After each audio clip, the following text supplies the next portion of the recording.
இறப்பை பற்றி ஒருத்தர் பேசல. அந்த குடும்பத்துக்கு எங்களுடைய இரங்கல், அவங்க துயரத்தில் நாங்கள் பங்கேற்கிறோம், இது நடந்துருச்சு அப்படின்னு ஒரு வார்த்தை கூட ஒருத்தரும் பேசலையே.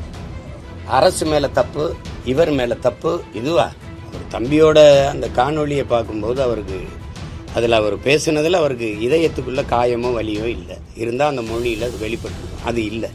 உயிரிழந்திருக்காங்க, அதுக்கு நானும் காரணமாயிட்டேன். அந்த நிகழ்வை பொறுத்த வரைக்கும் தம்பி விஜய் அந்த இடத்துக்கு பரப்புரைக்கு போனதுனால தான் இது நிகழுது. நான் போகலைன்னா அது நிகழாதுல்ல, நான் போனதுனால தான் நிகழுது. அப்போ காரணம் யாரு? அந்த இடத்துலலாம் நடக்கலை, இங்கே ஏன் நடந்துச்சுன்னு சொல்கிறது இல்லை. அப்போ அந்த இடத்துல நடக்கணும்னு நினைக்கிறீங்களா? அந்த இடத்துல ஏன் நடக்கலைன்னு நினைக்கிறீங்களா? அந்த இறப்பை விட வலியாக இருக்குது நமக்கு. இந்த இதுக்கு அதுக்கு பின்னாடி நடக்கிற நிகழ்வுகள் இருக்குல்ல, அதை விட வேதனையை தருது. ஒரு இல்லை 50 ஆண்டுகள் தான் போயிருக்குது. ஒரு 50 ஆண்டுகள். அன்னைக்கு அரசியலுங்கிறது உங்களுக்கு தெரியும், முழுக்க முழுக்க மக்களுக்கான சேவை தான் என்பது தாத்தாவுடைய நிலைப்பாடு. எங்கள் தலைவர்கள் கற்பிச்சது அரசியல் என்பது மக்களின் மீது அதிகாரத்தை செலுத்துகிற விவகாரம் அல்ல, அது மக்களுக்கு ஆற்றப்படுகிற தொண்டு என்று போதிச்சார் எங்களுக்கு. இப்போ நாங்கள் புரிஞ்சு வச்சிருக்கிறது அரசியல் என்பது அனைத்து உயிர்களுக்குமான தேவையும் அதை நிறைவு செய்யும் சேவையும் தான் அரசியல். அந்த வழியில் இது அரசியல் இப்போ இல்லை. அன்னைக்கு உண்மை நேர்மை இருந்தது, இன்னைக்கு ஊழல் லஞ்சமாக இருக்குது எல்லாமே.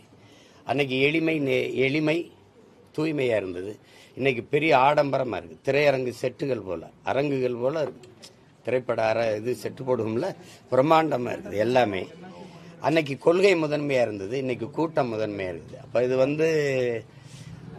இங்கே அரசியல் எப்படின்னா ஒரு மிகுந்த ஒரு தொன்மமிக்க ஒரு வரலாற்றில் மூத்த ஒரு இனம், முதலில் பண்பட்டு நாகரிகம் அடைந்த ஒரு இனம். இந்த இனம் இதுதான் உலகத்துக்கு எல்லாத்தையும் கற்பிச்சிச்சு. இன்னைக்கு உலக அரங்கில் இது அவமானப்பட்டு தலை குனிஞ்சு நிற்குது.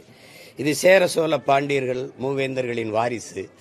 எங்களுக்கு வள்ளல்கள் இருந்திருக்கிறாங்க, இலக்கிய பெருமை இருக்குது, வரலாற்று பெருமை இருக்குலாம் பேசிட்டு கடைசியாக எங்கேயும் நிற்குதுன்னா இங்கே கட்டமைப்பு எப்படி வருதுன்னா சாதி மதம் இது ரெண்டுமே ஒரு பெரிய போதையாக இருக்குது.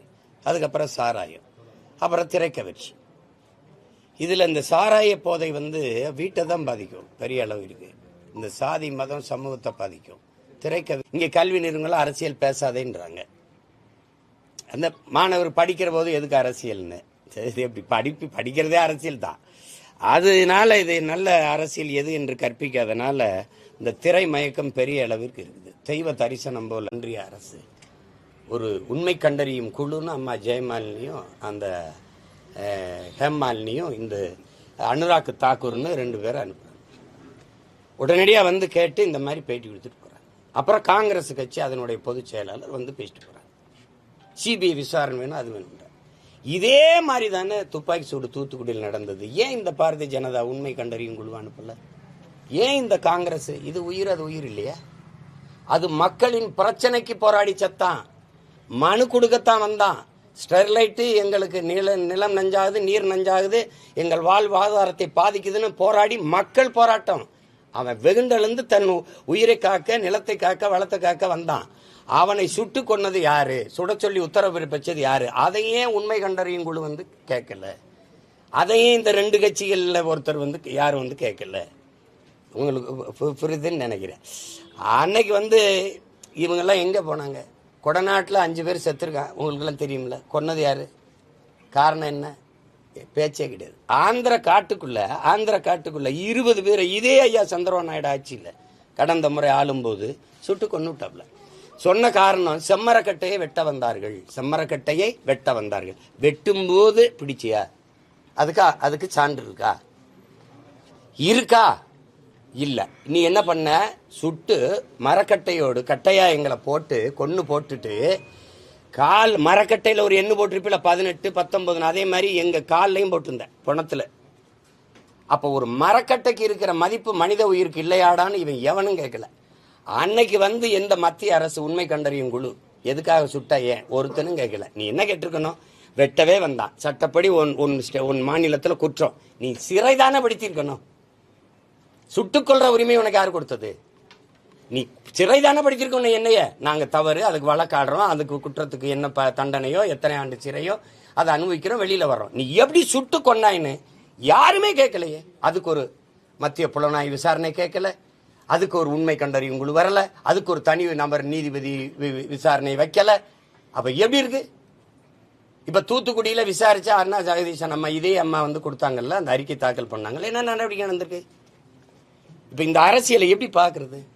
எப்படிப்பட்ட ஒரு இனத்துக்குள்ள எப்படிப்பட்ட சூழல்ல காலகட்டத்தில் நம்ம வாழ்ந்துகிட்டு இருக்கோம்னு நினைக்கும் போது அவ்வளவு பதட்டமா இருக்கு, பயமா இருக்கு. இதுக்குள்ளதான் நம்ம இந்த தலைமுறை பிள்ளைகளை விட்டு போறோமான்னு இருக்கும்போது எப்படி இருக்கு? எப்படி இருக்கு பாருங்க. அப்ப அந்த அந்த இறப்பை பற்றி ஒருத்தர் பேசல. அந்த குடும்பத்துக்கு எங்களுடைய இரங்கல், அவங்க துயரத்தில் நாங்க பங்கேற்கிறோம், இது நடந்துருச்சு அப்படின்னு ஒரு வார்த்தை கூட ஒருத்தரும் பேசலையே. அரசு மேல தப்பு, இவர் மேல தப்பு, இதுவா? அப்ப நமக்கு என்ன தோணுது? இந்த கூட்டத்தோடு நம்ம பிறந்ததே தப்பு, இந்த கூட்டத்தில் நம்ம வாழ்றதே தப்புன்னு தான் நமக்கு தோணுது. செஞ்சிருக்க வேண்டியது என்ன? நடந்ததுக்கு வருந்தி இனிமேல் இது போல நடக்காமல் திருந்தி நாங்க செயல்படுவோம்ங்கிற உறுதி இருக்கிறத ஒவ்வொருத்தரும் செஞ்சிருக்கணும். அதை ஒருத்தர் கூட பேசல. மத்தியிலிருந்து விசாரிக்க வந்த குழு ஏதாவது இந்த இறந்த குடும்பத்துக்கு ஆறுதல்னு ஏதாவது பேசி கேட்டிருக்கல? சொல்லுங்க, எதாவது கேட்டிருக்கல? இந்த பணம் செத்தவனுக்கு வாக்கியரிசி போடுறதே தான் அதுதான் தீர்வுனே. செத்து போனா 20 லட்சம் கொடுத்துருவோம், 10 லட்சம் கொடுத்துருவோம், 1.5 லட்சம் கொடுத்துருவோம், 2 லட்சம் கொடுத்துருவோம். இது காசா வாக்கியரிசி போடுவோம்ல, ஒரு 50-100 போடுவோம் அந்த வீடுகாட்டில் அல்லது சூடுகாட்டில். அது மாதிரி இது வந்து ஒரு லட்சமா போட்டுறது. எப்படி சமூகம் மேம்படுது பாருங்க. இதெல்லாம் ஒன்றும் சொல்றதுக்கு இல்லை. அது இப்பேற்பட்ட தலைவனுடைய வீட்டு வாசல் நின்று பேசுறதுக்கு வெக்கப்படுறேன் நான். 50 ஆண்டு தான், அரை நூற்றாண்டு தான் இருக்கு. எவ்வளவு கேவலமா ஆயிடுச்சு பாருங்க அரசியல், எப்படி ஆயிடுச்சு பாருங்க. அது மிகுந்த வலியா இருக்குது, ரொம்ப சொல்ல முடியாத துயரமா இருக்குது. என்ன பண்றதுன்னு தெரியல. நேற்று மத்திய அரசு நிதி பகிர்வு வந்து அளிச்சிருக்கிறாங்க மாநிலங்களுக்கு. அதில் பாஜக ஆளுகிற மாநிலங்களில் அதிக நிதி பகிர்வும், தமிழ்நாட்டுக்கு 4000 கோடி வந்து ஒதுக்கி இருக்கிறாங்க. இதே உத்தரப்பிரதேசத்துக்கு 18,000 கோடி ஒதுக்கி இருக்கிறாங்க. இது எப்படி நீங்க பாக்குறீங்க? அது அவங்க மாநிலம், இது நம்ம மாநிலம். அதை நீ என்கிட்ட கேள்வி வைக்கிற, நீங்க உணரணும். நான் அதை சொன்னா என்னை ஃபாசிஸ்டும்பீங்க, செப்பரேட்டிஸ்டும்பீங்க, என்னை இனவெறியன்பீங்க. ஆனா இந்தியாவில் பொருளாதாரத்தை நிரப்புகிற மாநிலத்தில் எனக்கு என்ன எத்தனாவது இடம்? அப்ப எனக்கு என்ன மதிப்பு இருக்கு? என் வரியை புறம் கட்டு. உத்தரப்பிரதேசத்தை விட குறையா எனக்கு 4 விழுக்காடு 5 விழுக்காடு வரி இருக்கா? சொல்லுங்க, நீங்க சொல்லுங்க. எங்களை இந்த நாட்டாளர்கள் ஆள்பவர்கள் எங்களை இந்த நாட்டு குடிமக்களாக ஏற்க மாட்டார்கள். அதுக்கு பல சான்று சொல்லியிருக்கேன் நான். இது புதுசா ஒன்றும் இல்லை. இது தேர்தல் வருது 4 மாசத்துலங்கிறதுக்காகத்தான் அந்த உண்மை கண்டறியும் குழுலாம் ஓடி வருது. இதே இன்னும் 1 வருஷம் இருக்குதுன்னா எவனும் செத்தா என்னடா எனக்கு என்னன்னு போயிருப்பான். இந்திய கடலுக்குள் செத்து விழுகிற மீனவனே அது இந்திய மீனவன் ஏற்காது, தமிழ் மீனவன் தான் சொல்லும், தமிழர்கள் தான் சொல்லும், அப்படித்தானே சொல்லும். அதனால இப்ப நாங்க இலங்கையிலிருந்து ஈழத்திலிருந்து குடி வந்தோம்ல, இங்க வந்தோம்ல, அகதியா ஏதிலிகளா வந்தோம்ல. எல்லா நாட்டவருக்கும் குடியுரிமை கொடுக்குற இந்தியா எங்களுக்கு ஏன் கொடுக்கல? ஏன்னா நாங்க தமிழர்கள், எங்களை ஏற்காது. அதனால எங்களை வச்சிருக்கிறதே இந்த நாட்டில் எங்க வளத்தை சுரண்டி கொழுக்கவும், எங்க வரியை வாங்கி கொள்ளவும் தான் எங்களுக்கு வாக்கு இருக்கு. அது பிறவும் தான். இல்லைன்னா அது எங்களை ஒரு உயிராவே மதிக்காது. எங்களுக்கு ஒரு உயிர் இருக்கு, உணர்வு இருக்கு, அதுக்கு ஒரு உரிமை இருக்குன்னு நினைக்காது. இது ஒரு நிகழ்வு தானே, ஒருங்கிணைந்த இந்தியா தானே, ஒரே நாடு தானே. காவிரியில் எனக்கு ஏன் தண்ணி வாங்கி தர முடியல? என் மீனவன் சாவை சகித்துக் கொண்டு இருக்குது. அவன் ஓ நாட்டு குடிமகன் இல்லையா? குஜராத் மீனவன் ஒருவனை பாகிஸ்தான் கடற்படை கைது செஞ்சிருது. இந்திய கடற்படை விரட்டி போய் தாக்கி பிடிச்சு அவரை மீட்டு கொண்டு வருது. ஆனா எங்க மீனவர்களை, இத்தனை மீனவர்களை கைது செஞ்சு போகுது. வாரம் ஒரு செய்தி வருது, இந்த கடற்படை ராணுவம் போய் தடுத்து பிடிச்சு மீட்டு கொண்டு வந்ததுங்க செய்தி நீங்க யாராவது படிச்சிருக்கீங்களா? ஏன்னா அவனுக்கு உயிர் இருக்குது, எங்களுக்கு உயிர் இல்லை. தமிழன் வாழ்ந்தா என்ன, செத்தா என்ன? எங்க அக்கா தங்கச்சி தாலி எடுத்தா அவனுக்கு என்ன? அதனால எங்களை இரண்டாந்தர குடிமக்களாக தான் பார்க்குது. எங்களை இந்த நாட்டின் குடிமக்களாக பார்க்காது. அந்த நாட்டு வட இந்தியர்கள் அவர்களை பொறுத்த வரைக்கும் காங்கிரஸோ பாரதிய ஜனதாவோ, இந்தியன் என்பவன் இந்தி பேசுறவன் தான். இந்தியா என்பது இந்தி பேசுற மாநிலங்கள் தான். நாங்கள்லாம் சும்மா ஒரு தொங்கு சத மாதிரி இருக்கோம். உங்களுக்கு புரியுது நினைக்கிறேன். இந்தியாவில் எந்த மாநிலத்தில் இவ்வளவு நச்சு திட்டங்கள் நிறைவேற்றப்பட்டிருக்கு? ஸ்டெர்லைட், அணு உலை, மீத்தேனி, ஈத்தேனி, நிலக்கரி, இந்த கையில் எரிவாயு, உயர் மின்னழுத்த இந்த மாதிரி நச்சு திட்டங்கள் இருக்குல்ல. இந்தியாவில் எந்த மாநிலத்தில் அருகில் இருக்க? கேரளாவில் இருக்கா? கேரளாவில் இருக்கா? கேரளாவிலிருந்து கையில் எரிவாயை பதிச்சு வரும்போது சாலையில் பதிச்சு வர தமிழ்நாட்டில இருந்து கர்நாடகாவுக்குள்ள கொண்டு போகும்போது சாலையில பதிச்சுக்கிட்டு போற ஏன் மண்ணுல மட்டும் ஏன் நஞ்ச நிலத்தை நெஞ்ச ரெண்டா பிளந்த மாதிரி வயலுக்குள்ள கொண்டு வர? ஏன்னா எனக்கு கேட்க ஆள் இல்லை. எல்லா நச்சு திட்டங்களும் இங்க இருக்கு. கேரளாவில் எத்தனை அணுவில் இருக்கு? கேரளாவையும் கடற்கரை இருக்கு. அங்கேயும் அந்த ஸ்டெர்லைட்டை நிறுவல. ஏன்னா அவனுக்கு பெத்தவன் அப்பனா இருக்கான், தொலைச்சு போருவேன். அணுகுலையை கொண்டு போகும்போது நான் வெளிச்சத்தில் வாழ்றதை விட உயிரோட வாழ்றது முக்கியம் எடுத்துட்டு போன்ட்டான். இங்க எங்களுக்கு அப்படி பேச ஆள் இல்ல.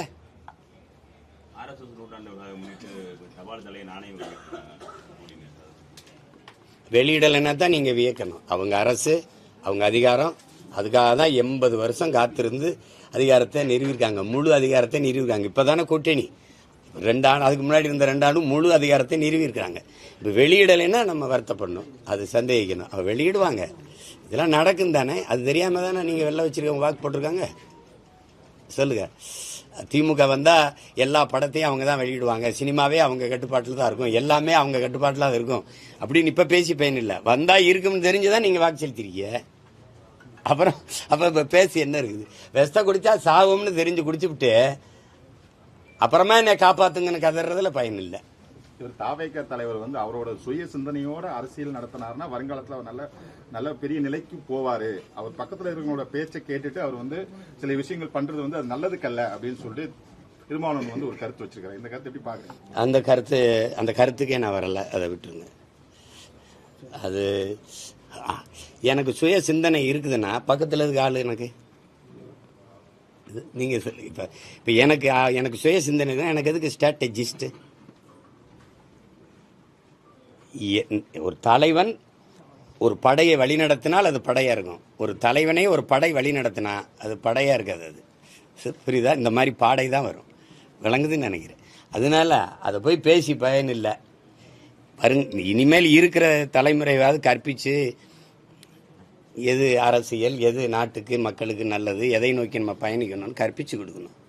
இவ்வளவு பேர் செத்து கிடக்கிறான். மறுபடி குஷி படம் மறு வெளியீடு வந்ததுக்கு போய் திரையரங்க வாசல்ல இளம் பெண்களும் பிள்ளைகளும் போட்டு ஆட்டம் போட்டுக்கிட்டு இருக்கிறத பார்க்கும்போது மனசு இப்படி நிம்மதியாக இருக்குமா? இல்லை உறக்கம்தான் வருமா அவங்களுக்கு? எதை நோக்கிடா நம்ம சமூகம் போயிட்டு இருக்கு, நாடு போயிட்டு இருக்குன்னு பதட்டம் வராதா?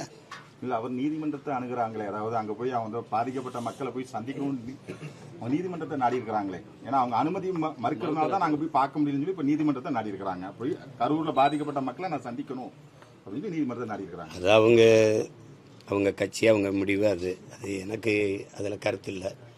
அவங்க போய் பார்க்கறதுல அதில் கருத்து இல்லை. எனக்கு இது இல்லை. அதாவது அவர் தம்பியோட அந்த காணொலியை பார்க்கும்போது அவருக்கு அதில் அவர் பேசுனதில் அவருக்கு இதயத்துக்குள்ள காயமோ வலியோ இல்லை. இருந்தால் அந்த மொழியில் அது வெளிப்பட்டுருக்கும். அது இல்லை. அதை கேட்கும்போது கஷ்டமாக இருக்குது. இப்போ நான் பேசி காட்டுறேன் பாருங்க. இந்த மாதிரி என் மீது பேரன்பு வைத்து நீண்ட காலமாக நேசித்த என் அன்பு சொந்தங்கள், நான் இந்த மாதிரி பரப்புரை பயணத்தில் வரும்போது என்னை பார்க்க வந்து நீண்ட நேரம் கால் கெடுத்து எனக்காக நின்றீங்க. உங்களுக்கு நான் என்ன நன்றி கடன் எப்படி செலுத்த போகிறேன்னு தெரியல. நம்ம எல்லாரும் சேர்ந்து ஒரு நல்ல அரசியலை உருவாக்கி நல்ல ஆட்சியை நம்ம உருவாக்குவோம். இது இந்த மாதிரி ஒரு கொடும் துயர நிகழ்வு நிகழ்ந்துருச்சு. பச்சிலம் குழந்தைகள் இறந்ததெல்லாம் எனக்கு மிகுந்த மன வலியை தருது. அதில் இவ்வளோ பேர் உயிரிழந்திருக்காங்க. அதுக்கு நானும் காரணமாயிட்டேன். இப்போ இந்த நிகழ்வை பொறுத்த வரைக்கும் தம்பி விஜய் அந்த இடத்துக்கு பரப்புரைக்கு போனதுனால தான் இது நிகழுது. நான் போகலைன்னா அது நிகழாதுல்ல. நான் போனதுனால தான் நிகழுது. அப்போ காரணம் யார்? மற்ற இடத்துலலாம் நடக்கலை, இங்கே ஏன் நடந்துச்சுன்னு சொல்கிறது இல்லை. அப்போ அந்த இடத்துல நடக்கணும்னு நினைக்கிறீங்களா? அந்த இடத்துல ஏன் நடக்கலைன்னு நினைக்கிறீங்களா? இங்கிருந்து பறந்து போகிற அந்த வெளிநாட்டுக்கு போகிற அந்த குஜராத்திலேருந்து பறந்து போகிற விமானம் மட்டும் ஏன் வெடிச்சதுன்னு கேட்பீங்களா? சொல்லுங்கள், அப்படி கேட்பீங்களா? எல்லாரும் போகிற பேருந்து விபத்துக்குள்ளால இந்த பேருந்து மட்டும் என் விபத்துக்குள்ளாச்சுன்னு கேட்பீங்களா? அப்படி கேட்குறதே தப்பு. ஆள் புகுந்தாங்க, கத்தியால் குத்துனாங்கன்னா மருத்துவமனையில் போய் பார்த்தேன். ஒருத்தர் கூட கத்தியால் கீறின காயத்தில் வந்து படுத்திருக்கலையே. காலில் கையில் காயம், கழுத்தில் காயம், எல்லாம் மிதிச்சுது. அவங்களே சொல்கிறாங்க, மயங்கிட்டோம், கீழே விழுந்தோன்னா மிதிச்சுட்டாங்க. சில பேர் நாங்கள் போகிறோன்னா இல்லை தலைவர் வந்துடுவார், நில்லுங்கன்னு எங்களை நிறுத்திட்டாங்க. அதில் நெரிசலில் சிக்கிட்டோம், மயக்கம் வந்துடுச்சு, இதான் சொல்கிறாங்க. ஏன்னா காலையிலேருந்து சாப்பிடல, நீர் அருந்தேன். தம்பிக்கிட்டே கேட்குறாரு தண்ணியை தூக்கி போடுங்க அப்படின்னு. ஒருத்தர் தேவைக்கு போடுறாரு. அப்போ சுற்றி இருக்க எல்லாருக்கும் தாகம் தானே.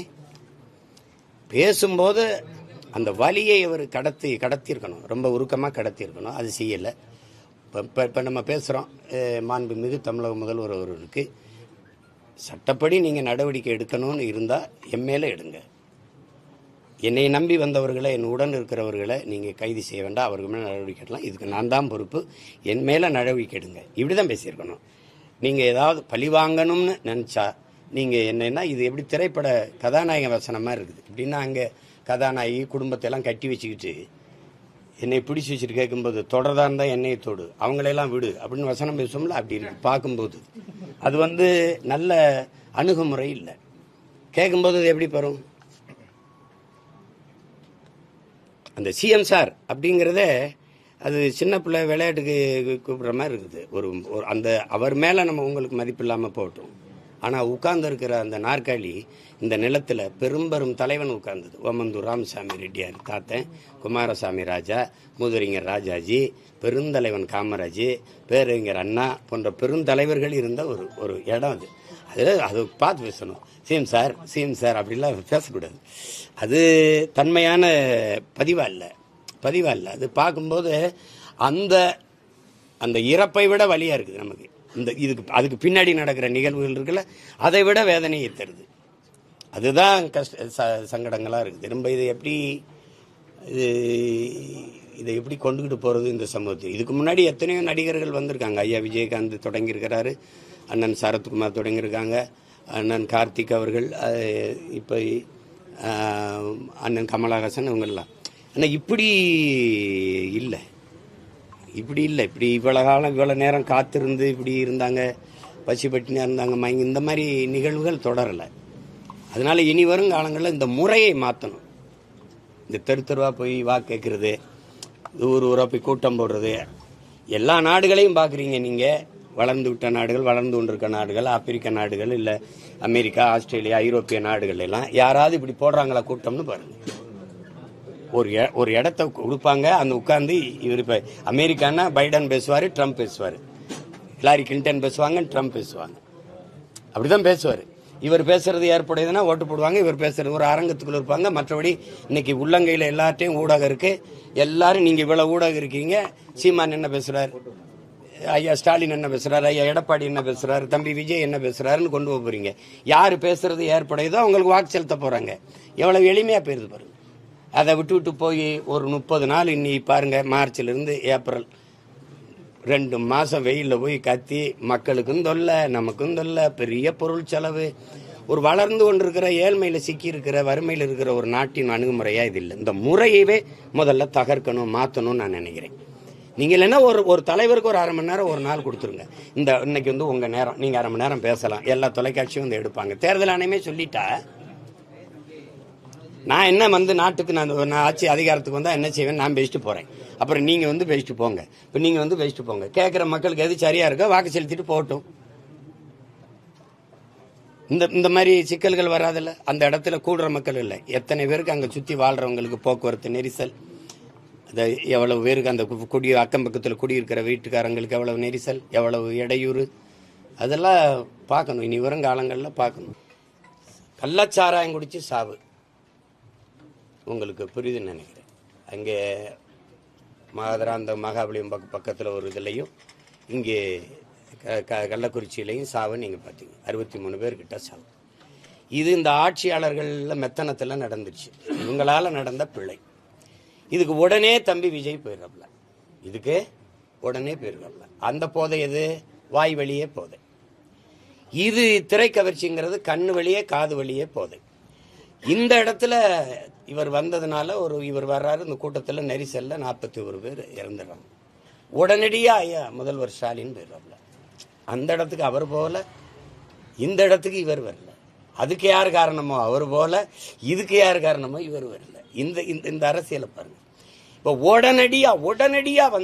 உடனடியா மத்தியில் ஆண்டு கொண்டிருக்கிற பாரதிய ஜனதா, இந்திய ஒன்றிய அரசு ஒரு உண்மை கண்டறியும் குழுன்னு அம்மா ஜெயமாலினியும் அந்த ஹேமாலினியும் இந்த அனுராக் தாக்கூர்னு 2 பேரை அனுப்புறாங்க. உடனடியாக கேட்டு இந்த மாதிரி பேட்டி கொடுத்துட்டு போறாங்க. அப்புறம் காங்கிரஸ் கட்சி அதனுடைய பொதுச் செயலாளர் பேசிட்டு போறாங்க. சிபிஐ விசாரணை வேணும், அது வேணும். இதே மாதிரி தானே துப்பாக்கி சூடு தூத்துக்குடியில் நடந்தது. ஏன் இந்த பாரதிய ஜனதா உண்மை கண்டறியும் குழு அனுப்பல? ஏன் இந்த காங்கிரஸ், இது உயிர் அது உயிர் இல்லையா? அது மக்களின் பிரச்சனைக்கு போராடி செத்தான். மனு கொடுக்கத்தான் வந்தான். ஸ்டெர்லைட்டு எங்களுக்கு நிலம் நஞ்சாகுது, நீர் நஞ்சாகுது, எங்கள் வாழ்வாதாரத்தை பாதிக்குதுன்னு போராடி மக்கள் போராட்டம். அவன் வெகுண்டெழுந்து தன் உயிரை காக்க, நிலத்தை காக்க, வளத்தை காக்க வந்தான். அவனை சுட்டு கொன்னது யாரு? சுட சொல்லி உத்தரவு பிறப்பிச்சது யாரு? அதையே உண்மை கண்டறியும் குழு வந்து கேட்கல.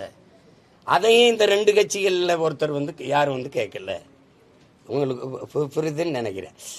அன்னைக்கு வந்து இவங்கெல்லாம் எங்கே போனாங்க? கொடநாட்டில் 5 பேர் செத்துருக்கான். உங்களுக்கெல்லாம் தெரியுமில்ல. கொன்னது யாரு? காரணம் என்ன? பேச்சே கிடையாது. ஆந்திர காட்டுக்குள்ள 20 பேரை இதே ஐயா சந்திரபாபு நாயுடு ஆட்சியில் கடந்த முறை ஆளும்போது சுட்டு கொண்டு விட்டாப்ல. சொன்ன காரணம் செம்மரக்கட்டையை வெட்ட வந்தார்கள். செம்மரக்கட்டையை வெட்ட வந்தார்கள். வெட்டும்போது பிடிச்சியா? அதுக்கு சான்று இருக்கா? இல்ல. நீ என்ன பண்ண? சுட்டு மரக்கட்டையோடு கட்டையா எங்களை போட்டு கொன்னு போட்டுட்டு கால் மரக்கட்டையில் ஒரு எண்ணு போட்டிருப்பில 18, 19. அதே மாதிரி எங்க கால்லையும் போட்டிருந்தேன் பணத்துல. அப்போ ஒரு மரக்கட்டைக்கு இருக்கிற மதிப்பு மனித உயிருக்கு இல்லையாடான்னு இவன் எவனும் கேட்கல. அன்னைக்கு வந்து எந்த மத்திய அரசு உண்மை கண்டறியும் குழு எதுக்காக சுட்டா ஏன் ஒருத்தனும் கேட்கல. நீ என்ன கேட்டிருக்கணும்? வெட்டவே வந்தான். சட்டப்படி ஒன் மாநிலத்தில் குற்றம். நீ சிறைதானே படுத்திருக்கணும். சுட்டுக்கொள்ற உரிமை உனக்கு யார் கொடுத்தது? நீ சிறைதானே படிச்சிருக்கணும். என்னைய நாங்க தவறு, அதுக்கு வழக்காடுறோம், அதுக்கு குற்றத்துக்கு என்ன தண்டனையோ, எத்தனை ஆண்டு சிறையோ அதை அனுபவிக்கிறோம், வெளியில வர்றோம். நீ எப்படி சுட்டு கொன்னாயின்னு யாருமே கேட்கலையே. அதுக்கு ஒரு மத்திய புலனாய்வு விசாரணை கேட்கல, அதுக்கு ஒரு உண்மை கண்டறியும் குழு வரல, அதுக்கு ஒரு தனி நபர் நீதிபதி விசாரணை வைக்கல. அப்ப எப்படி இருக்கு? இப்ப தூத்துக்குடியில விசாரிச்சா அண்ணா ஜெகதீசன் அம்மா இதே அம்மா வந்து கொடுத்தாங்கல்ல, அந்த அறிக்கை தாக்கல் பண்ணாங்கல்ல, என்ன நடவடிக்கை நடந்திருக்கு? இப்ப இந்த அரசியலை எப்படி பாக்குறது? எப்படிப்பட்ட ஒரு இனத்துக்குள்ள எப்படிப்பட்ட சூழல்ல காலகட்டத்தில் நம்ம வாழ்ந்துகிட்டு இருக்கோம்னு நினைக்கும் போது அவ்வளவு பதட்டமா இருக்கு, பயமா இருக்கு. இதுக்குள்ளதான் நம்ம இந்த தலைமுறை பிள்ளைகளை விட்டு போறோமான்னு இருக்கும்போது எப்படி இருக்கு பாருங்க. அப்ப அந்த இறப்பை பற்றி ஒருத்தர் பேசல. அந்த குடும்பத்துக்கு எங்களுடைய இரங்கல், அவங்க துயரத்தில் நாங்க பங்கேற்கிறோம், இது நடந்துருச்சு அப்படின்னு ஒரு வார்த்தை கூட ஒருத்தரும் பேசலையே. அரசு மேல தப்பு, இவர் மேல தப்பு, இதுவா? அப்ப நமக்கு என்ன தோணுது? இந்த கூட்டத்தோடு நம்ம பிறந்ததே தப்பு, இந்த கூட்டத்தில் நம்ம வாழ்றதே தப்புன்னு தான் நமக்கு தோணுது. செஞ்சிருக்க வேண்டியது என்ன? நடந்ததுக்கு வருந்தி இனிமேல் இது போல நடக்காமல் திருந்தி நாங்க செயல்படுவோம்ங்கிற உறுதி இருக்கிறத ஒவ்வொருத்தரும் செஞ்சிருக்கணும். அதை ஒருத்தர் கூட பேசல. மத்தியிலிருந்து விசாரிக்க வந்த குழு ஏதாவது இந்த இறந்த குடும்பத்துக்கு ஆறுதல்னு ஏதாவது பேசி கேட்டிருக்கல? சொல்லுங்க, எதாவது கேட்டிருக்கல? இந்த பணம் செத்தவனுக்கு வாக்கியரிசி போடுறதே தான் அதுதான் தீர்வுனே.